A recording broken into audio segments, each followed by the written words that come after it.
नमस्कार, मैं पुनीत काशीवाला मिश्रा और आप देख रहे हैं द मानस वॉइस पर विचारों का रंग। साथियों, आज ये सवाल नहीं है कि आधी रात को लाठी डंडे कहाँ चले।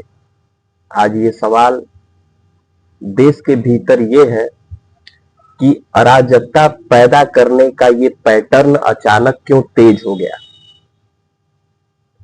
एक तरफ भारत का अंतर्राष्ट्रीय एआई समिट, दुनिया के दिग्गज वहां उपस्थित रहे, भारत की टेक्नोलॉजिकल ताकत को वो देख रहे थे, महसूस कर ही रहे थे, और उसी मंच पर तभी कपड़े उतार करके राजनीति करने का काम किया जाता है। साथियों, दूसरी तरफ देश की सबसे नामी यूनिवर्सिटी, जहां पर आधी रात नकाबपोश लोग, नकाबपोशों की भीड़, एक तरीके से समझ लीजिए, पत्थरबाजी, केमिकल के द्वारा हमला, लाठी, क्या ये सब सिर्फ एक इत्तेफाक है या फिर इसके पीछे एक सोच, एक एक ही वैचारिक वायरस काम कर रहा है।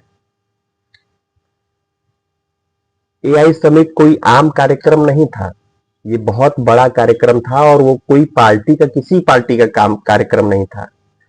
एआई समिट ये भारत का ऐलान था कि भारत अब सिर्फ उपभोक्ता नहीं बल्कि टेक्नोलॉजी का भी लीडर बनने जा रहा है। लेकिन कांग्रेस ने इसे क्या बना दिया?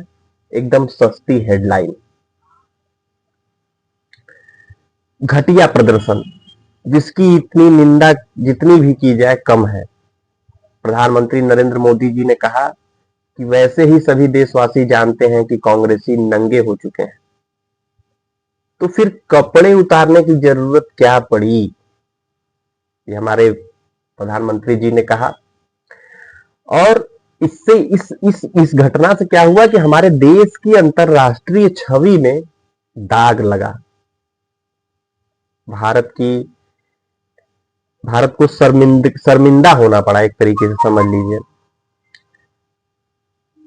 अब सवाल ये उठता है कि अगर यही काम टीएमसी, डीएमके, समाजवादी पार्टी या एनसीपी ने किया होता तो क्या कांग्रेस इस पर क्या कहती, क्या बोलती? लेकिन यहां बात कांग्रेस की है, इसलिए बचाव शुरू हो गया है। साथियों, कांग्रेस बोली, हम किसानों के लिए चिंतित थे। सवाल सीधा है कि एआई समिट के बाद कितनी जगहों पर किसानों के लिए कपड़े उतार करके प्रदर्शन करने का काम कांग्रेस के कार्यकर्ताओं ने किया है? सीधा सवाल है, लेकिन जवाब इसका यही आपको मिलेगा कि कहीं नहीं ऐसा किया है। तो मतलब साफ है, मुद्दा किसान नहीं, मुद्दा भारत की इमेज को खराब करना है, मुद्दा मोदी विरोध में कुछ भी करना है। फिर सामने आए नरेंद्र मोदी जी। उन्होंने कोई कूटनीतिक भाषण नहीं दिया, उन्होंने सच बोला। देश जानता है आप पहले से ही नंगे हो। ये शब्द कांग्रेस को इसलिए चुभे क्योंकि ये बयान नहीं, ये आईना था। और मोदी के बयान के बाद पवन खेड़ा, सुप्रिया श्रीनेत सब मैदान में कूद पड़े। भाषा तो देखिए इनकी, प्रधानमंत्री को नंगा कहा इन्होंने, अमेरिका से समझौते को देशद्रोह बता दिया इन्होंने। अब सवाल यह है कि क्या यही है देश की सबसे पुरानी पार्टी की परिपक्वता? अब आइए जवाहरलाल नेहरू यूनिवर्सिटी पर। रात को 1:30 बजे नकाबपोश भीड़, 200 से 300 लोग लाठी पत्थर, स्मोक पाउडर वगैरह लेकर के छात्रों को बाथरूम में बंद कर दिया गया। ये कौन लोग थे? पढ़ने आए छात्र या राजनीतिक मोहरे? अखिल विद्यार्थी परिषद साफ कह रही है हमला लेफ्ट ने किया, नकाब पहन करके किया, और लेफ्ट कह रहा है कि एबीवीपी दोषी है। लेकिन सवाल ये है कि नकाब क्यों, आधी रात को क्यों, और केमिकल क्यों? जेएनयू प्रशासन ने माना है कि बिल्डिंग लॉक की गई थी, छात्रों को डराया गया, हिंसा हुई है। लेकिन प्रशासन ये नहीं बता रहा है कि इतने लोग आए कहां से, कैंपस में हथियार कैसे पहुंचे। 3 दिन की चुप्पी के बाद सामने आए राहुल गांधी और बोले ये हमारे बब्बर शेर है, मतलब नंगई बराबर बहादुरी, अराजकता बराबर लोकतंत्र, और फिर ऐसे आरोप जिनका न एआई समिट से लेना देना है न जेएनयू से। कांग्रेस की वरिष्ठ नेता कह रही हैं कि ये सही स्प्रिट में नहीं था। इंडिया गठबंधन के नेता दूरी बना रहे हैं।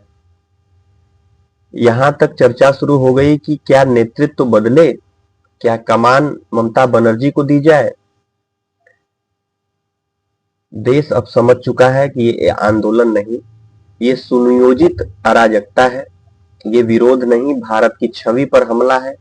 जो लोग नंगई को साहस, हिंसा को अभिव्यक्ति समझ लें या समझते हैं, उन्हें ये याद रखना चाहिए कि अब ये देश चुप रहने वाला नहीं है। दमानस वाइस से काशी वाला मिश्रा। मिलते हैं साथियों अगले राष्ट्रवादी वीडियो में। अगर ये वीडियो आपको पसंद आया हो तो इसे लाइक कीजिए, शेयर कीजिए और मेरे चैनल को सब्सक्राइब कीजिए। जय हिंद, जय श्री राम, जय भारत।